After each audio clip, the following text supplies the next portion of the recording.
आज का वीडियो काफ़ी क्विक और शॉर्ट होने वाला है। बेसिकली मैं आपको बताने वाला क्यों आपका पोस्ट इंडेक्स नहीं कर रहा है, क्यों गूगल आपके पोस्ट को इंडेक्स नहीं करवा रहा है और ऐसा कौन-कौन सा रीज़न है जिसके कारण आपका पोस्ट बिल्कुल भी इंडेक्स नहीं हो रहा है। मैं सारे पॉइंट्स को कवर करूँगा जो मेजर प्रॉब्लम्स होता है कोई भी वेबसाइट के इंडेक्स करने के लिए।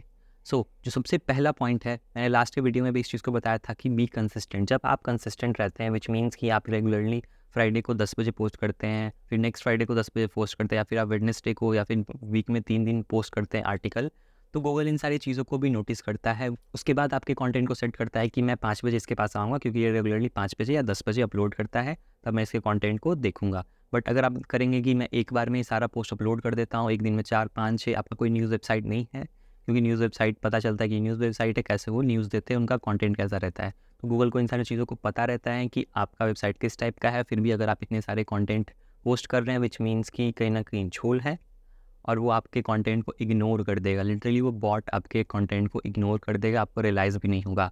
आपको 5-6 मंथ बाद पता चलेगा कि मेरा इंडेक्स क्यों नहीं हो रहा। आप तो सोच रहे होंगे कि मेरा तो बहुत सारे पोस्ट कर दिए हैं, गूगल सारे को इंडेक्स कर देगा, बट ऐसा नहीं होगा। आपको 5-6 मंथ बाद आपको रियलाइज़ होगा कि मैंने इतने सारे पोस्ट किए हैं, कोई इंडेक्स नहीं हुआ, आपका टाइम भी वेस्ट हो गया। आई वुड रिकमेंड कि आप कंसिस्टेंट रहें, कोई पर्टिकुलर टाइम को चूज़ कर लें, उस पे आप पोस्ट करें। जो नेक्स्ट बहुत मेजर पॉइंट है, टेक्निकल पॉइंट है, वो है एचटीटीपीएस। क्या आपके वेबसाइट में एचटीटीपीएस है या नहीं? अगर आपका होस्टिंग प्रोवाइडर नहीं प्रोवाइड करता है तो आप उससे कहें, अगर वो फ्री होगा तो वो प्रोवाइड करेगा। अगर वो पेड ऑफर कर रहा है, आई वुड रिकमेंड कि आप उनके पेड ऑफर को ना लें, आप सिंपली एक क्लाउडफ्लेयर पे अकाउंट क्रिएट करें, वो फ्री में एचटीटीपीएस देता है। तो आपके लिए दो तरह से वो बेनिफिट हो जाएगा, आपका वेबसाइट का जो स्पीड है वो भी बूस्ट हो जाएगा और जो टेक्निकल एरर आ रहा है एचटीटीपीएस का वो भी नहीं आएगा। इसके कारण भी गूगल आपके पेज को इंडेक्स नहीं करता है, क्योंकि गूगल आपके वेबसाइट को ऐसे निगेटिव नज़र से देखता है। आपको इसको ध्यान देना है, आपका वेबसाइट में हमेशा एचटीटीपीएस रहना चाहिए। नेक्स्ट पॉइंट जो कि बहुत इंपॉर्टेंट पॉइंट है, जनरली लोग इन सारी चीज़ों को मिस कर देते हैं जब एक कोई नया डोमेन बाय करते हैं। तो सपोज़ आपने कोई डोमेन सेलेक्ट किया, आपने उस पर अकाउंट क्रिएट किया, आपने बाय कर लिया, सब कुछ हो गया, बट फिर आपको रियलाइज़ हुआ कि आपका कंटेंट इंडेक्स नहीं हो रहा है। क्यों?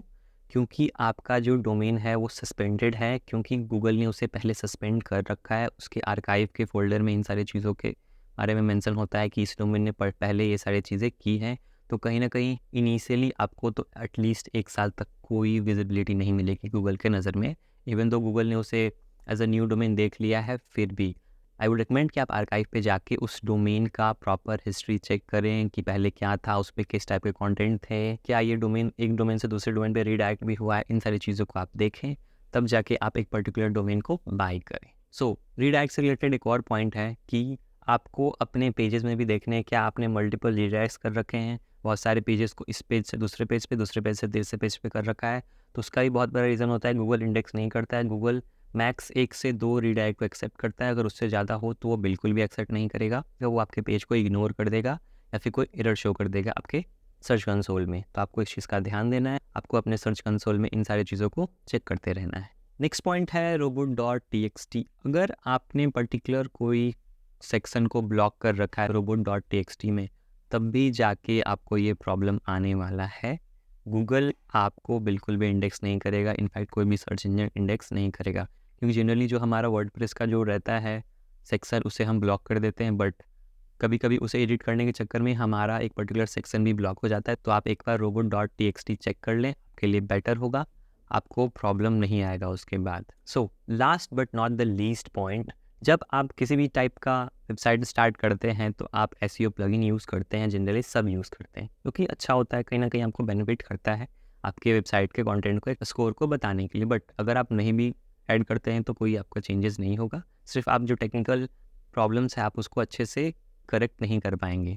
तो जब आप एक एसईओ प्लगइन यूज़ करते हैं तो उसमें बहुत सारी चीज़ें आती हैं। अगर आप रैंक मैथ यूज़ कर रहे हैं तो आपने नोटिस किया होगा साइड में एक ऑप्शन आता है इंडेक्स नो इंडेक्स का, यहाँ पर स्क्रीनशॉट लगा दूंगा।